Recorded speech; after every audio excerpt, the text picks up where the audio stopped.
Teddy Hart, the GOAT at expanding the possibilities of pro wrestling. Original, creative, innovative. But let me tell you, when Teddy was there with Jack, I gotta give him props. He revolutionized wrestling the little time he was there. What he did, what he wore, and the swag he bought, nobody disco, and I mean nobody had it. He was special. The possibilities he expanded on in the wrestling business were inventing many exciting moves. Being the first to moonsault off cages in very high places, performing the highest moonsault ever while in Germany.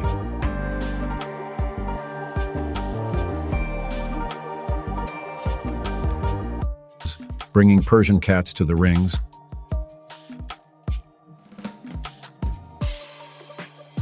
Being keen to his own fashion and outfits. Being introduced with hip-hop music. Living the gimmick. Being a 200-pound high flyer. And being a marijuana connoisseur. Hart's career spans 30 years, from the Rockford Rodeo in 1995 to the Alberta independent wrestling scene in 2025.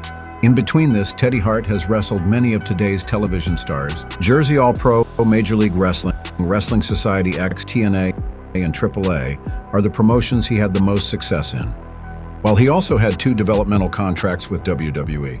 Teddy Hart was born Edward Annis on February 2, 1980 in Calgary, Alberta, Canada. His grandfather was the patriarch of a family of 12 children. His mother, Georgia, was one of the children.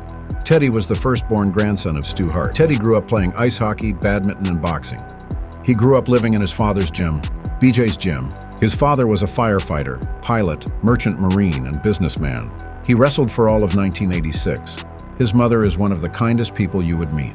Together they raised 4 children, including Ted, Annie, Angie, and Matthew, who passed away at age 13 of the flesh-eating virus. Ted is very smart, but he was an average student and sometimes troublemaker at school. He spent 2 years at Notre Dame boarding school in Saskatchewan. Ted's grandfather was a promoter and trainer for Stampede Wrestling in Western Canada. Teddy grew up going to the Pavilion in Calgary on Friday nights to watch the action of Stampede Wrestling. He had 5 uncles that performed in the WWF: Bret Hart, Davey Boy Smith, Jim Neidhart, Owen Hart, and Dynamite Kid. The Hart family has had a huge influence on pro wrestling, most specifically the hybrid style of wrestling that evolved in Stampede Wrestling from an assimilation of English, Japanese, and American styles of pro wrestling, the style that was best exhibited by the Dynamite Kid.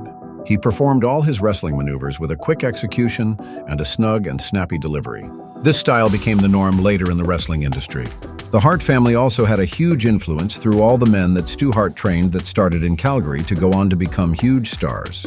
Men such as Fritz von Erich Affa and Sika and superstar Billy Graham, their starred in Stampede.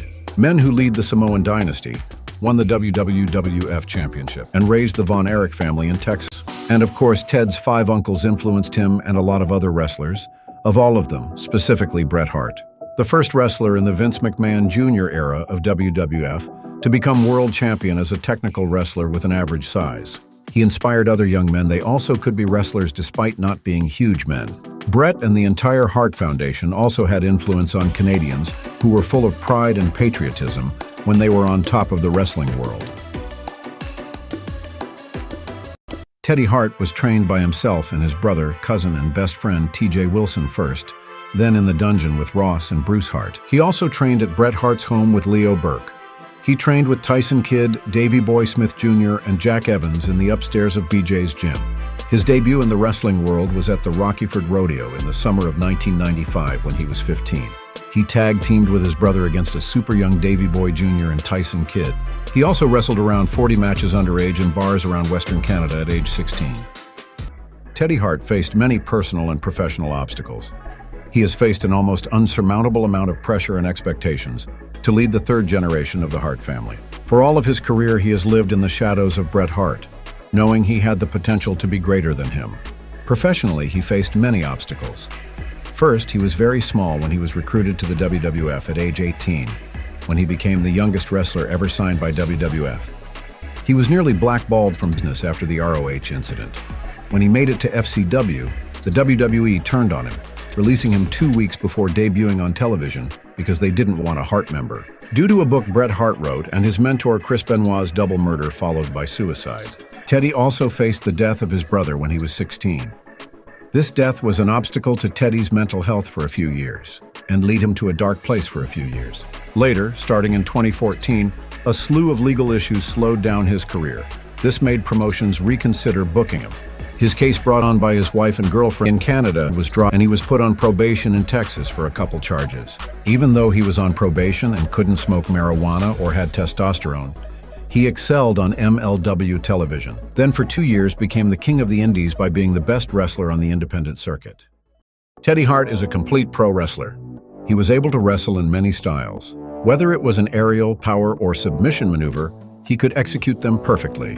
Teddy Hart either invented or evolved many maneuvers such as the Flying Canadian Destroyer, Heart Attack, Stu Hart Special, Powerbomb Lung Blower, Diving DDT, the Open Heart Surgery, Springboard Moonsault, and many more.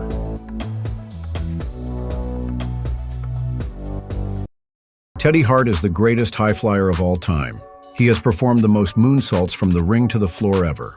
He has leaped fearlessly, performing the highest shooting star ever in MTV's show, Wrestling Society X. Teddy was the first wrestler to moonsault off cages to the floor. Teddy Hart has been known for evolving the action and pace of wrestling matches. He was responsible for bringing in a new type of psychology. The psychology of knowing when the right time is to give the fans the big high spot they have been waiting for. He was also part of a group of wrestlers that wouldn't call it in the ring, but would try to choreograph the match backstage. Some people say Hart didn't sell enough, but when he did, he was excellent at working an injury. Teddy Hart's storytelling always had a touch of real life. He lived his gimmick as a loose cannon, much like Brian Pillman, but he was actually really dangerous because of his marijuana. Gangster lifestyle back in Calgary. Teddy Hart's influence on fellow wrestlers was that he set the bar very high for them to follow. He is very skilled. Nobody could match him. This influenced the fans to expect more from other wrestlers because they watched Hart perform. Teddy Hart broke the traditional boundaries of wrestling promotions by being radical. He would get in a fight in TNA, go off script in ROH, get into a shoot with the owner in CZW, jump off legitimate 20-foot high structures. When he first came on the independent scene, he had the most attention and promise of any wrestler. Later in AAA and MLW, he was super over with the fans. He broke boundaries of what a foreigner can accomplish in Mexico. Teddy Hart was the first wrestler to have the persona of a marijuana-dealing gangster lunatic. He was also the first wrestler to bring a trained Persian cat to the ring. Controversies have ruined Teddy's career. From ROH early on to his last arrest in Florida, he seems to be in the news for the wrong reasons. He caught cases in Canada, Texas, Virginia, and Florida.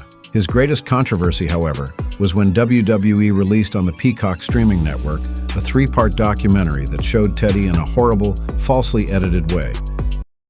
No matter what, Teddy Hart never quit or tapped out. He has overcome much adversity and has stayed relevant for 27 years. He has stayed relevant through his ability to wrestle at a high level for the entirety of his career.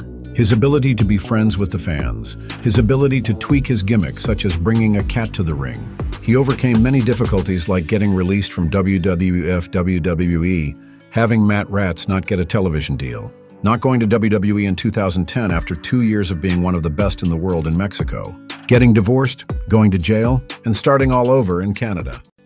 Teddy Hart's lasting impact on wrestling is first and foremost all the wrestling moves he perfected and invented that are being used by a majority of wrestlers today. He also brought to wrestling a higher level of natural athletic ability needed. He also showed the wrestling world that it is possible to be such a great wrestler that you could look great, wrestle great, and cut an exciting promo when given a microphone. He was the first to tell everyone that cannabis has healing properties. He also has shown that he is the last of a dying breed. His impact on new wrestlers is for them to learn from Teddy's misfortunes.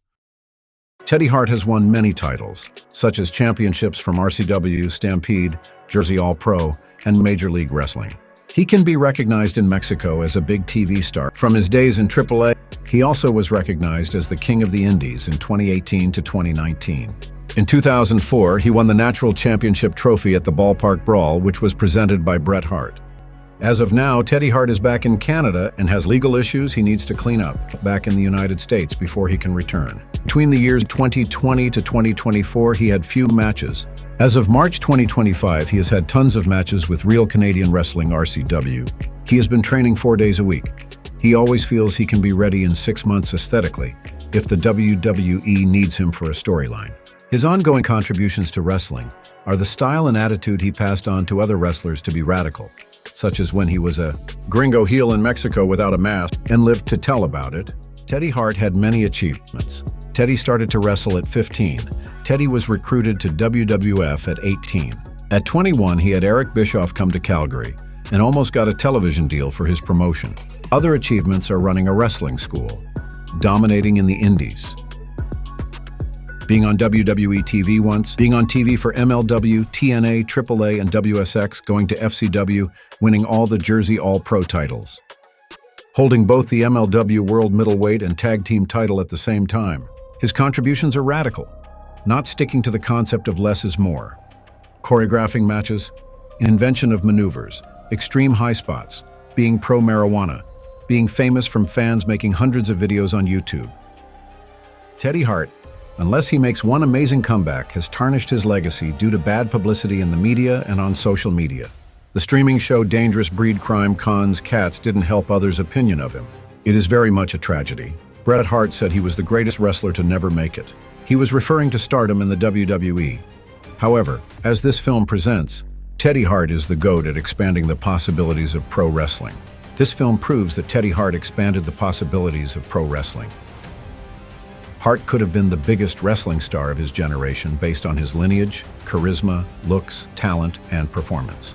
Instead, we have learned what stopped that for now or forever.